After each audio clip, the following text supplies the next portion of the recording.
our channel. Please subscribe my channel. ಎಲ್ಲರಿಗೂ ನಮಸ್ಕಾರಗಳು ಮಕ್ಕಳೇ. ಈ ವಿಡಿಯೋದಲ್ಲಿ ನಾವು 2ನೇ ತರಗತಿಯ ಕನ್ನಡ ವಿಷಯದ ಭಾಗ 1ರಲ್ಲಿನ ಮೊದಲ ಪಾಠವಾದ ಬಣ್ಣದ ಹಕ್ಕಿ ಎಂಬ ಪದ್ಯದ ಪ್ರಶ್ನೋತ್ತರಗಳನ್ನು ತಿಳಿಯೋಣ ಮಕ್ಕಳೇ. ಪಾಠಪೂರ್ವ ಚಟುವಟಿಕೆಯನ್ನು ಕೊಟ್ಟಿದ್ದಾರೆ ಗಮನಿಸಿ. ಚಿತ್ರದಲ್ಲಿರುವ ಪಕ್ಷಿಗಳನ್ನು ಗುರುತಿಸಿ ಅವುಗಳ ಹೆಸರು ಬರೆಯಿರಿ ಅಂತ ಕೊಟ್ಟಿದ್ದಾರೆ ಗಮನಿಸಿ. ಈ ಚಿತ್ರದಲ್ಲಿರ್ತಕ್ಕಂತಹ ಪಕ್ಷಿ ಗಿಳಿ, ಹುಂಜ, ನವಿಲು, ಕಾಗೆ, ಪಾರಿವಾಳ, ಗುಬ್ಬಿ. ಹೀಗೆ ನೀವು ಸಹ ಈ ಪಕ್ಷಿಗಳ ಹೆಸರುಗಳನ್ನು ಬರೆಯಿರಿ ಮಕ್ಕಳೇ. ನಂತರ ಬಣ್ಣದ ಹಕ್ಕಿ ಪದ್ಯವನ್ನು ರಾಗವಾಗಿ ಹಾಡಿ ಮಕ್ಕಳೇ. ಈ ಪದ್ಯವನ್ನು ಕವಿ ಸೀಫಾ ಕಟ್ಟಿಮನಿರವರು ಬರೆದಿದ್ದಾರೆ. ಅಭ್ಯಾಸ ಪ್ರಶ್ನೆಗಳನ್ನು ನೋಡೋಣ ಮಕ್ಕಳೇ. ಮುಖ್ಯ ಪ್ರಶ್ನೆ, ಪದ್ಯದ ಮುಂದಿನ ಸಾಲುಗಳನ್ನು ಹೇಳಿ ಅಂತ ಕೊಟ್ಟಿದ್ದಾರೆ. ಮೊದಲ ಸಾಲು, ಗೆಳೆಯರು ಆಡಲು ಯಾರೂ ಇಲ್ಲ. ನಂತರ ಕಳೆಯುವುದೆಂತೂ ಬೇಳೆಯನೆಲ್ಲ. ನಂತರ ಅವ್ವನು ಬರಲಿ ಅಪ್ಪನು ಬರಲಿ ತಿನ್ನಲು ಹಣ್ಣನು ಕೊಡಿಸುವೆನು. ನಂತರ ನೋಡಿ ಮಕ್ಕಳೇ, ನನಗೂ 2 ರೆಕ್ಕೆಯ ಹಚ್ಚು ಹಿಂಗಡೆ ಬಣ್ಣದ ಪುಚ್ಚವ ಚುಚ್ಚು. ನಂತರ 4ನೇ ಸಾಲನ್ನು ಗಮನಿಸಿ. ನಾನು ನೀನು ಇಬ್ಬರು ಕೂಡಿ ಮುಗಿಲಿನ ಕಡೆಗೆ ಹಾರುವ ಬಾ.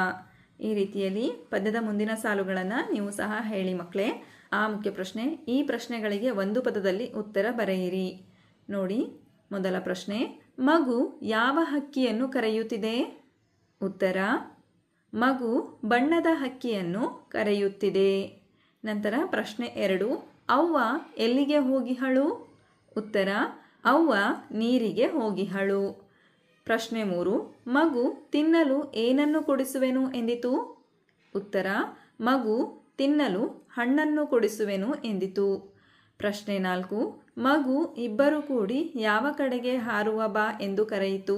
ಉತ್ತರ, ಮಗು ಇಬ್ಬರು ಕೂಡಿ ಮುಗಿಲಿನ ಕಡೆಗೆ ಹಾರುವ ಬಾ ಎಂದು ಕರೆಯಿತು. ನಂತರ ಈ ಮುಖ್ಯ ಪ್ರಶ್ನೆ, ಆವರಣದಲ್ಲಿ ಇರುವ ಪದಗಳಲ್ಲಿ ಸೂಕ್ತ ಪದ ಆರಿಸಿ ಖಾಲಿ ಬಿಟ್ಟ ಸ್ಥಳದಲ್ಲಿ ಬರೆಯಿರಿ ಅಂತ ಕೊಟ್ಟಿದ್ದಾರೆ ಮಕ್ಕಳೇ. ಗಮನಿಸಿ, ಇಲ್ಲಿ ಆವರಣದಲ್ಲಿ ಪದಗಳನ್ನು ಕೊಟ್ಟಿದ್ದಾರೆ. ಸರಿಯಾದ ಪದವನ್ನು ನೀವು ಆರಿಸಿ ಈ ಬಿಟ್ಟ ಸ್ಥಳದಲ್ಲಿ ಬರೀಬೇಕು. ಮೊದಲ ಬಿಟ್ಟ ಸ್ಥಳ, ಬಾಬಾ ನನಗೂ ಡ್ಯಾಶ್ ಕಲಿಸು. ಇದಕ್ಕೆ ಸೂಕ್ತ ಪದ ಹಾಡಲು. ಬಾಬಾ ನನಗೂ ಹಾಡಲು ಕಲಿಸು.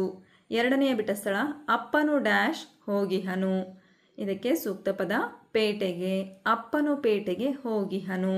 ಮೂರನೆಯ ಬಿಟ್ಟ ಸ್ಥಳ, ನನಗೂ 2 ರೆಕ್ಕೆಯ ಡ್ಯಾಶ್. ಇದಕ್ಕೆ ಸೂಕ್ತ ಪದ ಹಚ್ಚು. ನನಗೂ 2 ರೆಕ್ಕೆಯ ಹಚ್ಚು. ನಂತರ 4ನೆಯ ಬಿಟ್ಟ ಸ್ಥಳ, ನೆತ್ತಿಯ ಮೇಲೆ ಡ್ಯಾಶ್ ಹಚ್ಚು. ಇದಕ್ಕೆ ಸೂಕ್ತ ಪದ ಜುಟ್ಟನು. ನೆತ್ತಿಯ ಮೇಲೆ ಜುಟ್ಟನು ಹಚ್ಚು. 5ನೆಯ ಬಿಟ್ಟ ಸ್ಥಳ, ಮುಗಿಲಿನ ಕಡೆಗೆ ಡ್ಯಾಶ್ ಬಾ. ಇದಕ್ಕೆ ಸೂಕ್ತ ಪದ ಹಾರುವ. ಮುಗಿಲಿನ ಕಡೆಗೆ ಹಾರುವ ಬಾ.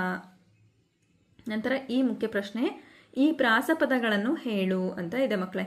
ನೋಡಿ, ಹಾಡಲು ಹಾರಲು, ಹಚ್ಚು ಚುಚ್ಚು, ಅಲ್ಲಿಂದಿತ್ತ ಇಲ್ಲಿಂದತ್ತ. ಹೀಗೆ ನೀವು ಸಹ ಈ ಪ್ರಾಸಪದಗಳನ್ನು ಹೇಳಿ ಮಕ್ಕಳೇ. ನಂತರ ಚಟುವಟಿಕೆಯನ್ನು ಕೊಟ್ಟಿದ್ದಾರೆ ನೋಡಿ ಗಮನಿಸಿ. ವಿವಿಧ ಪಕ್ಷಿಗಳ ಕೂಗನ್ನು ಅನುಕರಣೆ ಮಾಡುವಂತ ಇದೆ.